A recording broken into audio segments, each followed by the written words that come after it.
მოგესალმებით მეგობრებო, დღეს მინდა გესაუბროთ საოცარი მცენარის შესახებ და ეს მცენარე გახლავთ ბაბუაწვერა. ეხლა მისი შეგროვების სეზონი მალე მოვა, მაისიდან ივნისის ჩათვლით ყვავილობს. ყვავილობის პერიოდში უნდა გააშროთ, გაახმოთ ჩრდილში ღეროიან ფოთლიან ყვავილიანად, ხოლო ფესვები როცა დაიყვავილებს, მაშინ უნდა ამოიღოთ, გარეცხოთ, გააშროთ, დასეროთ კარგად, გამოვართ ძისებრი მასა, დაიწრიტება და შემდეგ ასევე ჩრდილში გააშრობთ, ანდა აირღუმელში ძალიან დაბალ ტემპერატურაზე. გამშრალი ფესვები უნდა იმტრეოდეს, როდესაც გადაღუნავ. აი ეს ნიშნავს იმას, რომ კარგად გამშრალია და შეინახეთ ქაღალდის ან ნაჭრის პარკებში.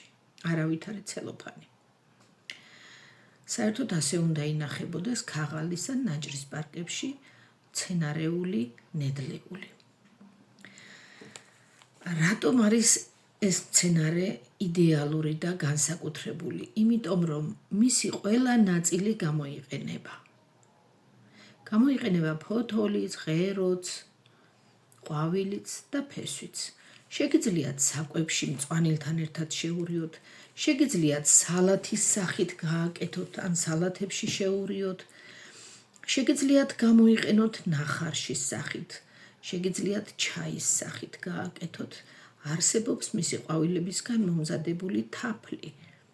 შეგიძლიათ ბაბუაწვერას თაფლი დაგუგლოთ და ნახავთ როგორ კეთდება, ამაზე ახლა დროს აღარ წავიღებ.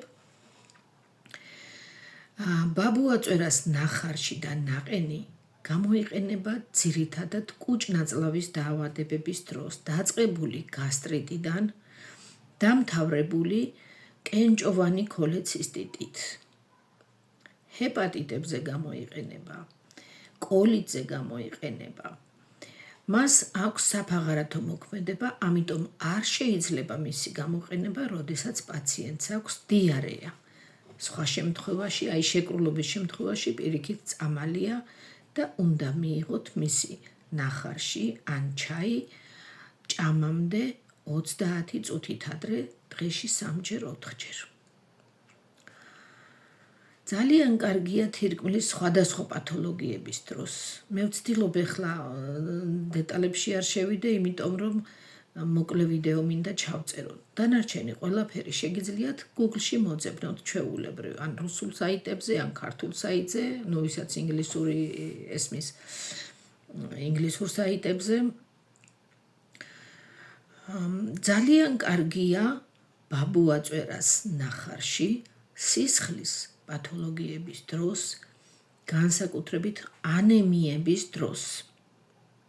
ანემია ვიცით რაც არის, დაბალი ჰემოგლობინი.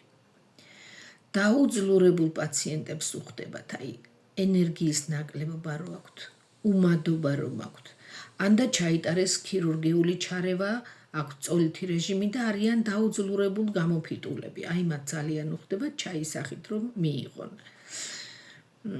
სახსრების დაავადებებისთვის, განსაკუთრებით პოდაგრული ართრიტების დროს გამოიყენება. დიაბეტისთვის არის კარგი, ათეროსკლეროზის დროს არის კარგი, როდესაც მაღალი ქოლესტერინია.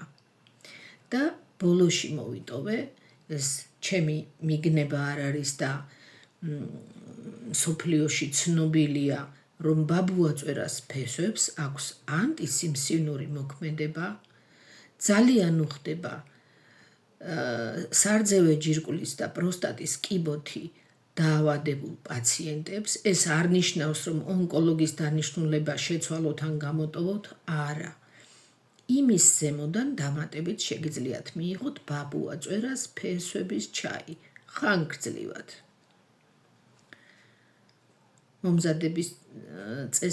მომზადების კი არა, მომპოვების და შენახვის წესი გითხარით და მომზადების წესსაც Google-ში ნახავთ.